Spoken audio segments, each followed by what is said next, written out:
anak memanggil anak-anaknya, anak-anak, kamu kan suka mabuk, tukang begini. Kamu lihat tuh anak-anak, teman-teman perantau tuh, sudah bagus-bagus akhlaknya. Kata orang tuanya, kamu saya suruh aja masuk Islam. Subhanallah. Tadi Sultan lebih banyak berbicara tentang pembinaan mualaf, tapi tidak dikupas apa sebenarnya tema ini, mencari jejak Imam Ibrahim Al-Hanif ini. Saya juga belum sempat baca buku ini, tapi paling tidak bisa saya garis bawahi apa yang sudah disampaikan beliau. Perlu kita luruskan juga ya. Ada kadang-kadang ada orang beranggapan bahwa ada 3 agama samawi gitu ya. Ada 3 agama samawi yang 3-tiganya bersumber dari Ibrahim sebagai Abul Anbiya, bapaknya para nabi. Kalau kita baca ayat tadi, surat Ali Imran ayat 67, Allah tegaskan di situ, "Makana Ibrahimu Yahudiyan wala Nasraniyan walakin kana hanifan musliman." Ibrahim itu sekali-kali bukanlah penganut agama Yahudi dan tidak pula agama Nasrani, tapi Ibrahim itu penganut agama Islam, wa makana minal musyrikin, dan Ibrahim itu tidak pernah musyrik kepada Allah Subhanahu wa ta'ala. Kalau kita belajar di perguruan tinggi, ada namanya jurusan perbandingan agama. Dimanapun itu kampus di Indonesia ini selalu dikatakan dalam jurusan perbandingan agama itu bahwa agama samawi itu ada 3. Saya tidak sependapat itu. Saya akan bantah kalau ada yang mengatakan ada 3 agama samawi. Agama samawi cuma 1. Samawi itu artinya langit. Berarti sumber-sumber agama itu dari langit, wahyu. Nah, kalau kita sepakat dengan kata samawi, ya, bahwa agama samawi itu cuma 1, hanya Islam.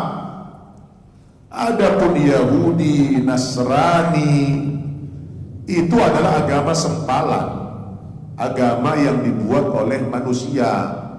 Tidak ada unsur wahyunya itu. Walaupun, jadi yang betul begini, agama samawi itu 1, tetapi kitab samawi ada 4. Nah, begitu membahasakannya. Saya ulangi, membahasakannya begitu ya. Kitab samawi ada berapa? Ada 1. Agama samawi ada berapa? Ada 1. Apa itu? Islam. Tetapi kitab samawi ada 4. Apa saja? Taurat, Zabur, Injil, Al-Quran. 3 kitab suci yang terdahulu mengalami distorsi, mengalami perubahan, ya, ditambah istilah Quran itu tahrif, mengalami perubahan, ya. Jadi yang abadi cuma 1. Kenapa 3 kitab suci dulu mengalami perubahan? Karena pemeliharaan kitab suci yang terdahulu itu diserahkan oleh Allah kepada nabi-nabi yang bersangkutan. Ketika nabi itu meninggal dunia, berpindah kepada umatnya, oleh umatnya diotak-atik, ditambah, dikurangi, sehingga mengalami perubahan itu sampai kepada Injil. Maka ketika Quran turun kepada nabi kita Muhammad sallallahu alaihi wasallam, penjagaan, pemeliharaan Al-Quran itu tidak Allah serahkan kepada Nabi Muhammad dan tidak pula kepada umatnya, karena berangkat dari pengalaman yang terdahulu, dikhawatirkan ini dirusak lagi, maka tidak ada lagi orang yang menyembah Tuhan nanti di muka bumi ini. Maka ketika Quran Allah turunkan, pemeliharaan Al-Quran itu di take over sama Allah. Allah tegaskan dalam surat Al-Hijr ayat 9, "Inna nahnu nazzalna dzikra wa inna lahu lahafidun." Sesungguhnya kamilah yang menurunkan Al-Quran dan kami pula yang memelihara, menjaga, ya, kemurnian, keautentikan daripada Al-Quran itu. Jadi diambil alih oleh Allah pemeliharaan Al-Quran itu supaya tidak lagi dirusak oleh umat yang datang kemudian. Makanya sampai hari kiamat Al-Quran itu tetap otentik. Di antara cara Allah menjaga Al-Quran dari kemurniannya bagaimana? Allah mudahkan Al-Quran dihafal. Wa laqad yassarna al-Qur'ana lidzikri fahal min mudzakir, kata Allah. Sungguh telah dimudahkan Al-Quran dipelajari, dipahami, dihafal. Itu Al-Quran sangat mudah sekali, kata Allah Subhanahu wa ta'ala. Jadi alhamdulillah Al-Quranlah satu-satunya kitab suci yang otentik.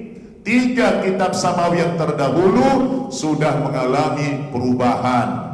Yang 3-tiganya dalam satu bundel yang namanya Alkitab. Makanya Alkitab itu ada 3 kitab suci besar di situ. Di situ ada Taurat, di situ ada Mazmur Daud, di situ ada Injil. Maka ketika Quran datang mengoreksi semua kitab suci yang menyimpang ini. Mula-mula kata Allah apa?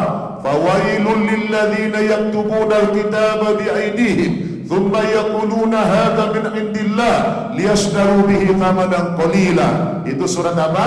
Al-Baqarah ayat 79. Celakalah orang-orang Yahudi dan Nasrani. Kenapa mereka celaka? Yaktubuna alkitaba biaidihim. Mereka tulis Alkitab dengan tangan mereka sendiri. Juga dalam surat Ali Imran ayat 78 Allah tegaskan, wa inna minhum lafariqan yalquna alsinatahum bil kitab litahsabuhu minal kitab wa ma huwa minal kitab wa yaquluna huwa min indillah wa ma huwa min indillah wa yaquluna 'ala Allahil kadhiba wa hum ya'lamun. Di antara orang-orang Yahudi dan Nasrani itu, kata Allah, ada di antara mereka ketika membaca Alkitab, membaca Injil itu, mereka hiasi mulutnya kayak qari. Kayak qari dilagu-lagukannya itu Injil. Tujuannya apa? Litahsabuhu minal kitab, supaya kamu terkecoh seolah-olah yang mereka baca kitab suci yang benar. Padahal wa ma huwa minal kitab, itu bukan lagi kitab suci yang benar, sudah dirubah. Wa yaquluna huwa min indillah, mereka mengatakan ini Alkitab kami dari Allah. Tidak, dibantah Allah. Wa ma huwa min indillah, Alkitab itu bukan dari Allah. Wa yaquluna 'ala Allahil kadhiba wa hum ya'lamun, mereka berkata dusta kepada Allah padahal mereka tahu kalau Injil itu mereka tulis sendiri dengan tangan mereka sendiri. Makanya setiap cetak ulang itu LAI, Lembaga Alkitab Indonesia, ada saja yang direvisi ayatnya, banyak sekali yang dirubah-rubah.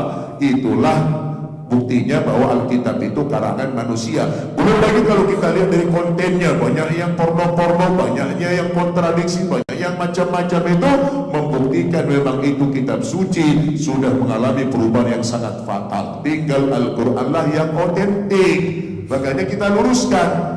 Di dalam perbandingan agama dipelajari, katanya ada 3 agama samawi, itu salah besar. Agama samawi cuma 1 dari zaman dulu Allah turunkan, inna dina indallahil Islam. Kemudian kata Quran tadi, maka Ibrahim Yahudian wa Nasraniyan. Ibrahim bukan pengaku agama Yahudi, bukan pengaku agama Nasrani. Dan jangan sekali-kali disandarkan kepada Ibrahim itu dia seorang Muslim. Ibrahim tidak pernah mewariskan yang namanya Yahudi. Itu karangan orang Yahudi dan orang Nasrani. Saya harus balap nih di speednya ini ya, karena saya hanya sebentar saja. Oleh karena itulah sekarang ini Bapak Ibu, bicara tentang pembinaan mu'allaf ini memang kita memerlukan sebuah skill, ya, skill. Karena kalau saya pribadi dulu, cara metode saya membina mu'allaf ini, karena saya tanya dulu, Anda muslimin sudah berapa persen keyakinanmu terhadap Islam? Rata-rata belum 100%. Maka teknik yang pertama kali kita lakukan apa selama ini? Kita gugurkan dulu semua sisa-sisa kepercayaan dia terhadap agama sebelumnya. Dengan pendekatan apa? Dengan pendekatan perbandingan agama. Sehingga begitu dia gugur, jadilah muslim yang kafah. Alhamdulillah saudara-saudara. Sehingga karena dua kafah, Ustadz Rafiq dulu ketika mengajari santri kita, jarang yang 1 bulan Ustadz ya. Jarang 1 bulan, berapa minggu Ustaz? Paling 2 minggu, 3 minggu sudah bisa baca Quran. Berapa banyak dulu santri-santri awal Ustaz Rafiq yang ngajar baca Quran sama Ustaz Hidam, itu tidak sampai 1 bulan santri kita sudah lancar baca Quran. Bahkan kita ultimatum Ustaz Rafiq ya, yang tidak bisa baca Quran sebulan kita keluarkan dari An-Naba. Apa yang membuat mereka terhalang sulit membaca Quran mudah adalah kalau tidak 100% muslimnya, tidak kafah muslimnya. Maka tugas kita gugurkan dulu sisa-sisa kepercayaan yang lama itu sampai keluar semuanya. Akhirnya dia menerima Islam satu-satunya kebenaran. Setelah itu baru dia mudah menerima pelajaran-pelajaran Islam itu. Nah, yang luar biasa saudara, santri-santri kita ketika sudah pada pulang itu mereka nggak dakwah, nggak ceramah. Tahu-tahu saja dengan jilbab yang panjang-panjang ini kemarin, jilbab panjang begini. Santri kita pulang ke Kupang, beberapa orang saya naikkan kapal laut, 1 minggu di kapal laut. Pulang-pulang mereka membuat orang-orang tua di sana terheran-heran. Orang itu dulu pakaiannya apa? Celana bupati, bajunya sekwilda. Apa itu bupati? Buka paha tinggi-tinggi, sekwilda sekitar wilayah dada. Tahu-tahu sekarang setelah muslim berubah total. Akhirnya orang-orang tua di sana memanggil anak-anaknya, anak-anak, kamu kan sudah mabuk bukan begini. Kamu lihat tuh anak-anak, teman-teman perantau tuh sudah bagus-bagus akhlaknya. Kata orang tuanya, kamu saya suruh aja masuk Islam. Subhanallah. Orang tua nyuruh anaknya masuk Islam, padahal orang tuanya tidak Islam. Di antaranya, tolong sini Pak Pedro. Pak Pedro kemana Pak? Ini masih Katolik Pak Pedro. Kembali Pak, sini Pak Pedro. Coba tepuk tangan dulu Pak Pedro ini. Ini Pak Pedro ini agamanya masih Katolik sampai sekarang. Tapi dia suruh 3 orang anaknya masuk Islam. Tolong berdiri anak-anaknya. Anak-anak Pak Pedro, tolong. Ini Allahu Akbar. 3 orang anaknya disuruh masuk Islam. Dianya masih Katolik sampai hari ini. Dasar kan? Gara-gara apa? Gara-gara akhlak. Ada lagi yang luar biasa, Pak Alfredo. Kemana Pak Alfredo? Kemana Pak? Ke depan. Pak Alfredo ini lebih unik lagi. 2 tahun yang lalu beliau serahkan kepada saya anaknya 4 orang masuk Islam.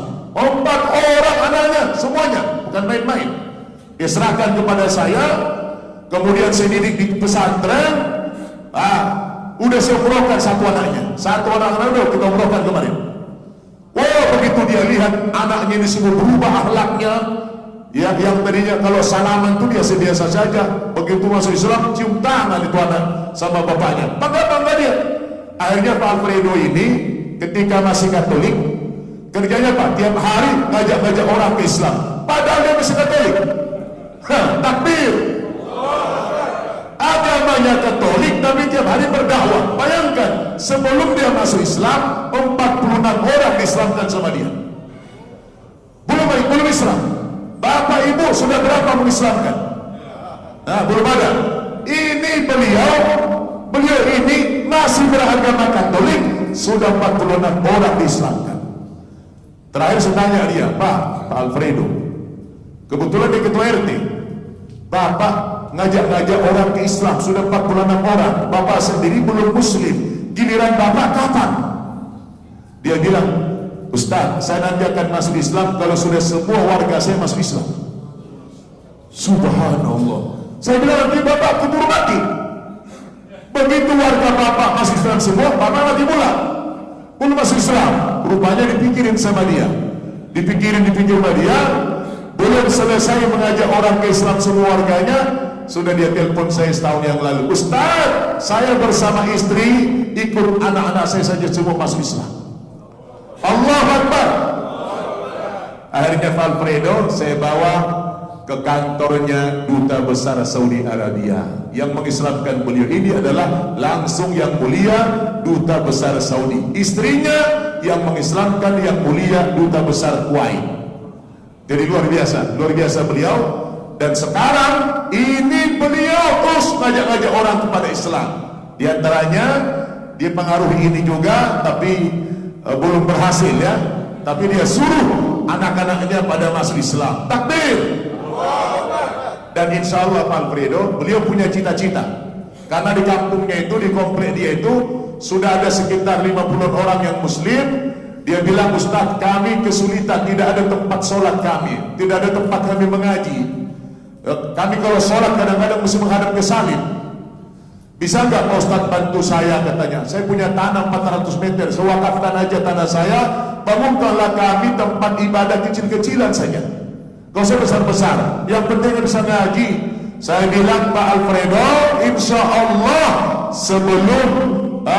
sebelum berakhir tahun ini sudah jadi itu bangunan. Saya bilang, takbir, takbir. Kira-kira Ustaz Rafiq Masjid Raya dukung nggak itu? Jangan mudah-mudahan. Ustaz Usman harus dijamin. Kira-kira Masjid Raya dukung nggak itu? Kita pastikan sebelum berakhir bulan ini, sudah tahun ini sudah jadi. Budgetnya saya anggarkan 250 juta. Kira-kira siap nggak kita dukung? Siap tidak dukung? Saya belum ada uang, tapi saya bilang, Pak, ingat itu Alfredo, sebelum akhir tahun ini sudah jadi itu bangunan. Saya tidak tahu dari mana uangnya, pokoknya jadi aja lah. Takbir, Allah Akbar. Silakan duduk Pak Alfredo. Nanti aja. Nanti kalau mau nonton videonya, lihat di Andaba TV di YouTube, ya. Jadi iri kita kan? Iri. Waktunya sudah habis kemakan. Jadi demikian. Jazakallah khair. Mudah-mudahan ini yang 7 orang ini, tolong berdiri lagi yang 7 orang. Seragamnya ini langsung kita kasih seragam. Kita dandanin bagus-bagus. Kemarin waktu datang belum begini ganteng nih, belum. Tapi begitu masuk Islam wajahnya berubah, langsung bercahaya. Takbir. Itulah Islam. Langsung kita servis makan enak-enak, Pak. Saya kasih makan enak-enak mereka, kita kasih di pakaian bagus-bagus, wajahnya lihat. Allahu Akbar, ya, bersinar. Ini juga Masya Allah, ya. Mudah-mudahan nanti orang ini katanya udah tekad, kita akan menghabisi semua orang-orang sana. Kita ajak kepada Islam. Insya Allah saya akan terus dakwah. Udah ratusan orang sana yang kita ajak kepada Islam. Makanya Andaba udah nggak muat, Pak. Andaba udah nggak muat. Jadi kita akan bangun nanti yang di puncak ini supaya cepat, mempercepat. Saya bilang sama kawan-kawan Ustaz, bagi-bagi tugas kita. Kalian dakwah kepada orang Islam, saya dakwahnya kepada orang Kristen aja dah, ya kan? Ngajak-ngajak orang kepada Islam, ya. Insya Allah. Nah, saya menyita waktunya Pak Insan kebanyakan ini. Wassalamualaikum warahmatullahi wabarakatuh.